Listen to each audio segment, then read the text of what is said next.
Voltando à situação que nós acabamos de falar, né, sobre a demora da publicação da portaria da FUNAP.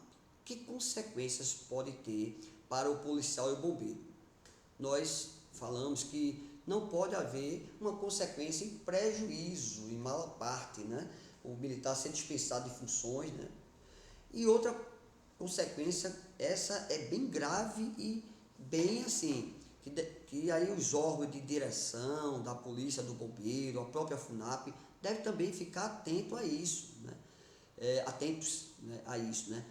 Diz a Lei Complementar 460, 16 de novembro de 2021, que não tinha essa previsão nas normas anteriores e é uma dor de cabeça.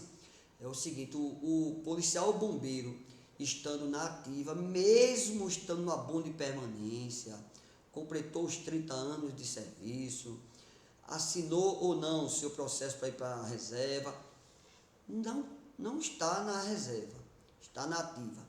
Se esse policial bombeiro vier a cometer um crime comum ou militar, ou um ato de improbidade administrativa, ou uma transgressão grave, ou uma situação que comprometer o bom nome da corporação e o serviço, a ética policial militar, e esse militar vier a responder a um conselho de disciplina previsto lá no decreto estadual 3.639 de 1975, destinado para as praças, com ou sem estabilidade, ou o oficial vier responder a um conselho de justificação previsto na Lei Federal 5.875/1972, ou é o contrário, 5.872/75.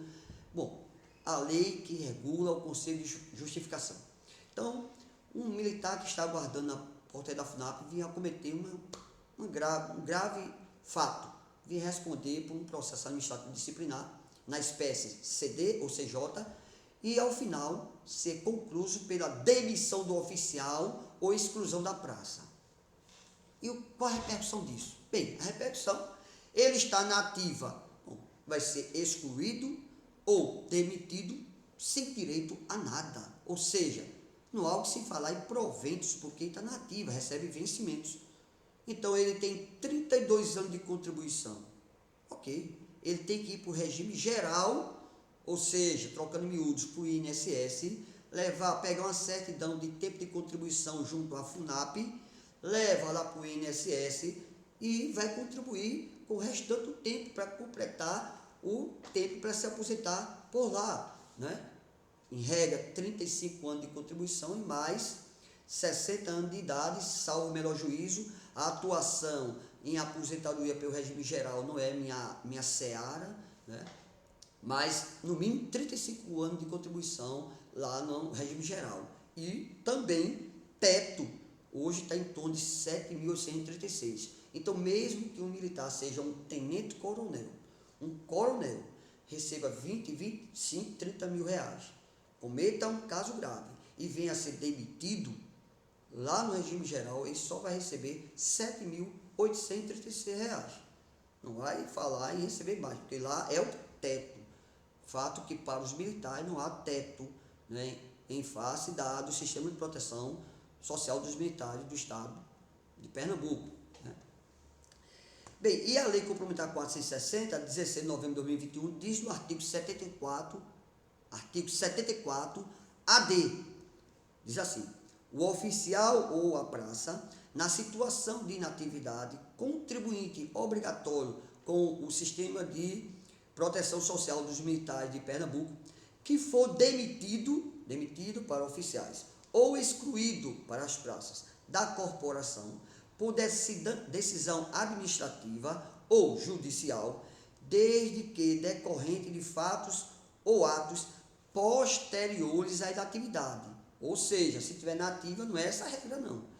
Desde que decorrente de fatos ou atos posteriores à inatividade, continuará a perceber a remuneração de inatividade. O termo aqui não foi muito preciso, né? A técnica aqui não foi muito boa, mas o termo devia ser proventos, né? Continuará a receber os proventos, a remuneração de inatividade, correspondente ao posto ou graduação que ocupava na inatividade, deixando de fazer jus ao direito à paridade. Ou seja, quando tiver reajuste para os militares da ativa ou da reserva ou reformado, aquele é uma situação esdrúxula, né? Aquele ex-militar que foi demitido ou excluído, que já estava na inatividade, receberá uma remuneração, né, equivalente ao que recebia no posto que ocupava na inatividade. Mas não vai ter direito à paridade. Aqui não diz, né, mas por óbvio o valor a ser percebido não vai ficar estagnado, né? Aqui fica implícito que o reajuste dará pelo índice do INSS, assim como ocorre com as pensionistas. As pensionistas antes da lei complementar 460/2021, que nós já fizemos um vídeo sobre isso, né?